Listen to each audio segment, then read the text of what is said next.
কর্মকর্তাগুলো বললা কর দে না ফাঁসেন দে না দিয়ে চলে আসো চল চালু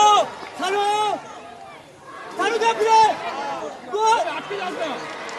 গোল সানু সানু কিন্তু বলটা গোলে আটকে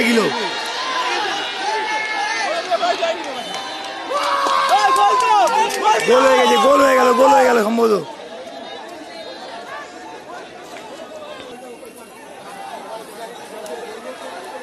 গোল নিয়ে বিতর্ক অসাধারণ বিতর্ক দেখা যাক কি হয় দেখা যাক